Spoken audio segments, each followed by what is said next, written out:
ಶ್ರೀರಾಮಕೃಷ್ಣ ವಚನಭೇದ. ಶ್ರೀರಾಮಕೃಷ್ಣರು ಮತ್ತು ವಿಜಯ ಗೋಸ್ವಾಮಿ ಎಂಬ 7ನೇ ಅಧ್ಯಾಯದ ಮುಂದುವರೆದ ಭಾಗ. ಒಂದು ದಿನ ಪಂಚವಟಿಯ ಮಾರ್ಗವಾಗಿ ಸರ್ವೆ ಮರಗಳ ತೋಪಿನ ಕಡೆಗೆ ಹೋಗುತ್ತಿದ್ದಾಗ ಒಂದು ಗೂಳಿಗಪ್ಪೆ ಬಹಳವಾಗಿ ಕೂಗುತ್ತಿದ್ದುದು ಕಿವಿಗೆ ಬಿತ್ತು.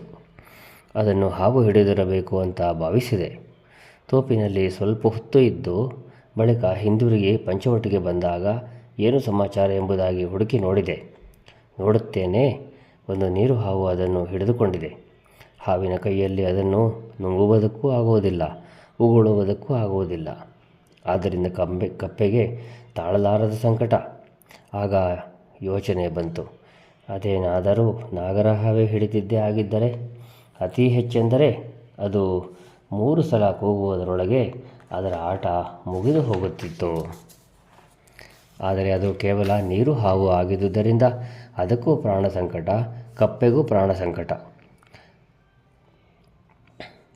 ಮಹಾಗುರುವಿನ ಕೈಗೆ ಸಿಕ್ಕಿದ್ದೇ ಆದರೆ ಜೀವರ ಅಹಂ ಎಂಬುದು 3 ಸಲ ಕೂಗಿಕೊಳ್ಳುವುದರಲ್ಲೇ ಅದರ ಹುಟ್ಟು ಅಡಗಿ ಹೋಗುತ್ತದೆ.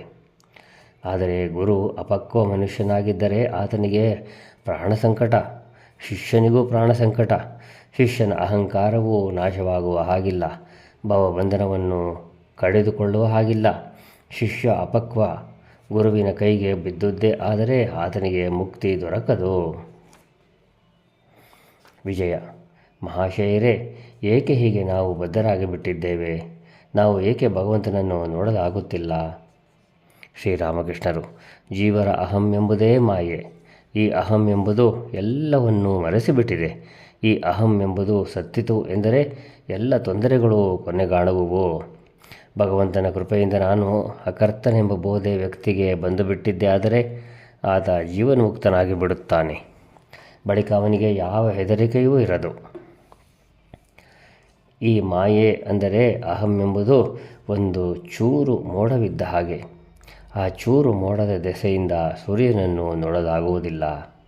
ಅದು ಸರಿದು ಹೋದೊಡನೆಯೇ ಸೂರ್ಯ ಕಾಣಿಸಿಕೊಳ್ಳುತ್ತಾನೆ.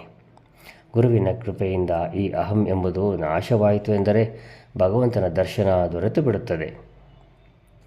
ಸಾಕ್ಷಾತ್ ಭಗವಂತನೇ ಆದ ಶ್ರೀರಾಮಚಂದ್ರ ಲಕ್ಷ್ಮಣನ ಮುಂದೆ ಕೇವಲ 2.5 ಮೊಳ ದೂರದಲ್ಲಿ ನಡೆದು ಹೋಗುತ್ತಿದ್ದ.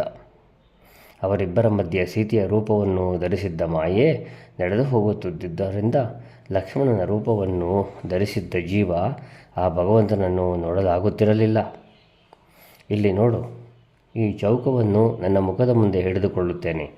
ನಾನು ಮಾತ್ರ ನಿನ್ನ ಹತ್ತಿರದಲ್ಲೇ ಇದ್ದರೂ ನೀನು ಮಾತ್ರ ನನ್ನನ್ನು ನೋಡಲಾಗುವುದಿಲ್ಲ. ಇದೇ ರೀತಿ ದೇವರು ಎಲ್ಲಕ್ಕಿಂತಲೂ ಹತ್ತಿರದಲ್ಲೇ ಇದ್ದಾನೆ. ಆದರೂ ಈ ಮಾಯೆಯ ಆವರಣದ ದೆಸೆಯಿಂದ ಆತನನ್ನು ನೋಡಲಾಗುವುದಿಲ್ಲ.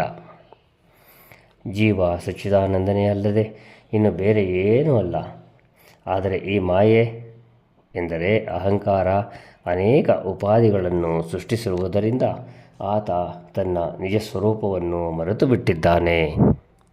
ಜೈ ರಾಮಕೃಷ್ಣ.